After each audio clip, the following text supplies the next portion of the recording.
ये है कि नम्स का टेस्ट डिफ़िकल्ट होता है। मैंने 2 दफ़ा नम्स का टेस्ट अटेम्प्ट किया है। खाना पीना लेके जाना अलाउ नहीं है, यानी आप लोग क्या वहाँ मतलब भूखे रहेंगे।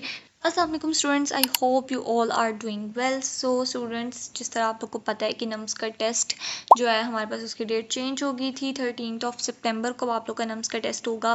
बहुत से लोगों को नहीं पता होता कि हम लोगों ने नम्स का टेस्ट कैसे अटेम्प्ट करना है, वहाँ का एटमॉस्फेयर कैसा होता है, वहाँ पे उन लोगों ने किस तरह से सिक्योरिटी का अरेंजमेंट किया होता है और कौन कौन सी चीज़ें आप लोग को चाहिए होती है। कोई भी ऐसे गाइड नहीं करता। तो मैंने नम्स का टेस्ट 2 दफ़ा अटेम्प्ट किया था। आई होप मेरे एक्सपीरियंस से आप लोगों को कुछ अंदाज़ा हो जाए और जितना प्रेशर उस दिन आप लोग के ऊपर होगा वो थोड़ा सा कम हो जाए इस वीडियो के लिए। सो वीडियो आप लोग पूरी देखिएगा ताकि आप लोग को एक एक चीज़ का पता चले क्या क्या चीज़ें वहाँ अलाउ होती हैं लेके जाना और कौन कौन सी चीज़ें अलाउ नहीं होती। सो गाइस, यस, मैंने 2 दफ़ा नम्स का टेस्ट अटेम्प्ट किया है एंड ऑनेस्टली बहुत एक्सपीरियंस ने ना मुझे बहुत कुछ सिखा दिया कि आप लोग का एक तो लक होता है और दूसरा ये आप लोग के पास सिर्फ ये नहीं होना चाहिए कि आप लोगों ने पढ़ा हुआ है तो आप लोग कर सकते हो। कुछ लोग ऐसे भी थे वहाँ पे सेंटर में, मैंने देखे उन्होंने मुझसे ज़्यादा पढ़ा हुआ था लेकिन फिर भी उनके मार्क्स कम आए। क्यों? क्योंकि वो काम नहीं थे, क्योंकि उन लोगों ने प्रेशर को अपने सर पे सवार कर लिया था। तो सबसे पहली बात यही है कि आपने प्रेशर नहीं लेना, ठीक है? क्योंकि अभी आप लोग नम्स को ना ऐसे लें कि आप लोग एमडी गेट से पहले एक ना ट्रायल दे रहे हैं, ठीक है? आप नम्स को इतना सर पे सवार ना करें। अगर आपके पास अच्छा खासा पैसा है देन आप कह सकते हैं कि हाँ नम्स के मुझे प्राइवेट में भी एडमिशन हो जाए। लेकिन अगर आप लोग कह रहे हैं कि मैंने आर्मी में ही जाना है, ये करना है वो करना है, फिर भी आप इतना प्रेशर ना लें। प्रेशर लेने से कुछ नहीं होगा, ज़्यादा से ज़्यादा क्या होगा, आप लोग का पेपर ख़राब हो जाएगा, आप लोग की सारी मेहनत तबाह हो जाएगी। तो कौन ऐसा चाहेगा, ठीक है? सबसे पहले आप लोगों ने प्रेशर नहीं लेना। सो स्टूडेंट्स, वहाँ पे जो फर्स्ट एक्सप्रेशन यही है कि नम्स का टेस्ट डिफ़िकल्ट होता है कि नहीं, मेरे लिए वो डिफ़िकल्ट था। क्योंकि जो मेरा सेकंड एक्सपीरियंस था ना नम्स का, वो हुआ था यहाँ यूनिवर्सिटी के अंदर। पहला वाला हमारा हुआ था आर्मी के स्कूल में। तो जो पहला जो मेरा दूसरा एक्सपीरियंस था ना वो बहुत बुरा था। लाइक उस दिन लाइट गई हुई है, लाइट नहीं आ रही, हर बच्चा गर्मी गर्मी कर रहा है। तो आप लोगों ने इस सिचुएशन में पैनिक नहीं करना। जो बहुत ज़्यादा बच्चे उस दिन हमारे सेंटर में हो गए थे, कईयों की तबीयत ख़राब होगी, कईयों को कुछ हो गया, तो आप लोगों ने बिल्कुल भी प्रेशराइज नहीं होना, ठीक है?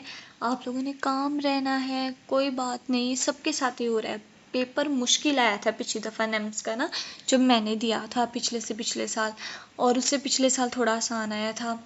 तो फिर भी आप लोगों ने प्रेशर नहीं लेना अगर आप लोग का पेपर मुश्किल आया है, क्योंकि वो सब बच्चों के लिए मुश्किल होगा, सब बच्चों के लिए वो कंसेप्चुअल होगा।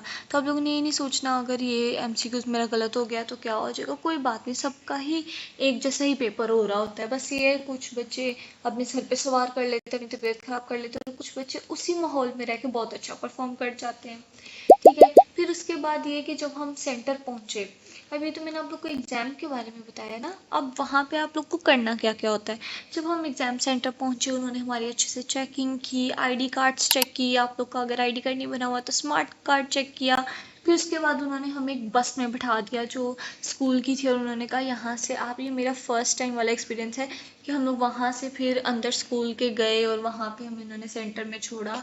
और फिर उसके बाद हुई हमारी चेकिंग, ठीक है? आप लोग की सारे डॉक्यूमेंट्स उन्होंने चेक करने हैं, ठीक है? वहाँ पे सारी आर्मी के मेंबर्स होते हैं, वो आपको गाइड करते हैं कि आपका ये वाला रोल नंबर है, आपने इस वाले ब्लॉक में जाना है या इधर से जाना है, ये वो, ठीक है? सारी गाइडेंस आप लोग को वहाँ मिल रही होती है, बहुत अच्छा अरेंज होता है। और ये इंपॉर्टेंट बात कि आपको अंदर किसी भी किस्म का खाना पीना लेके जाना अलाउ नहीं है, यानी आप लोग क्या वहाँ मतलब भूखे रहेंगे, कोई से बच्चे की तबीयत ख़राब हो जाती है या कुछ हो जाता है। तो गाइस, यहाँ पे प्लॉट ट्विस्ट ये है कि वो लोग हमें खाने के लिए चीज़ें देते हैं। ये नम्स का बहुत बड़ा एक है फैक्ट कि वो वहाँ पे हमें पानी की बॉटल्स भी देते हैं, एक बॉक्स देते हैं जिसके अंदर बिस्किट होता है, लेज़ होती है और साथ जूस होते हैं, ठीक है? मतलब कि आपको अगर आपकी तबीयत ख़राब हो रही है तो वो आप लोग को ये चीज़ें देंगे और आप उसे खा पी सकते हैं, ठीक है? इसलिए उन्होंने अंदर पानी और ये चीज़ें ले जाना अलाउ नहीं की भी, वो खुद इसे प्रोवाइड करते हैं। फिर उसके बाद आप लोग एमसीक्यूज सॉल्व करें। 150 एमसीक्यूज, इतना थोड़ा टाइम, एक एमसीक्यूज आ रहा है, दूसरा एमसीक्यूज, ईजी होके सारे बबल्स को फिल करें, कोई भी बबल से बाहर आप लोग की इंक ना आ जाए। अच्छा 150 MCQ के बाद हमारा नया टेस्ट वो है साइकोलॉजी का। साइकोलॉजी का टेस्ट मिलता है आप लोग, साइकोलॉजी टेस्ट आप लोगों ने बहुत ध्यान से अटेम्प्ट करना है, ठीक है। मान लीजिए इसकी परसेंटेज इतनी ज़्यादा नहीं होती टोटल में से, लेकिन आपको फिर भी इसको बहुत ध्यान से करना है, क्योंकि वो आप लोग को दिमाग के साथ खेलता है कि क्या आपको फुटबॉल पसंद है, तो आप लोग पीछे लगा के आओगे यस, लेकिन आगे जाके वो आपसे ये पूछेगा कि आपको फुटबॉल मतलब आपको ये वाली गेम पसंद है या नहीं है। वही बात आप एक जगह यस करो एक जगह नो करो, इसका मतलब वो समझेगा कि आपने MCQs पढ़ा ही नहीं। मान लिया टाइम कम होता है, लेकिन आप जल्दी जल्दी से फिल करने की करें तो आप लोग का मैनेज हो जाएगा। मेरा बिगेस्ट लेसन नम्स के टेस्ट से ये था कि आपको खाली सिलेबस का नहीं पता होना चाहिए, खाली आपको किताबें रटी नहीं होनी चाहिए, बल्कि आपके पास टाइम मैनेजमेंट भी करनी आनी चाहिए, आपको कॉन्फिडेंस होना चाहिए, और बार बार एक ही बात, आप लोग को काम रहना चाहिए। जितने काम आप होंगे उतने ज़्यादा आपके अच्छी परफॉर्मेंस के चांसेस ज़्यादा होंगे, ठीक है। गाइस ये था मेरा सारा एक्सपीरियंस। आई होप आपको मेरी वीडियो अच्छी लगी होगी और हेल्पफुल होगी आप लोग के लिए। अगर आप लोग को ये वीडियो अच्छी लगी है तो मेरे चैनल को लाइक करें, सब्सक्राइब करें, शेयर करें। अल्लाह हाफिज़।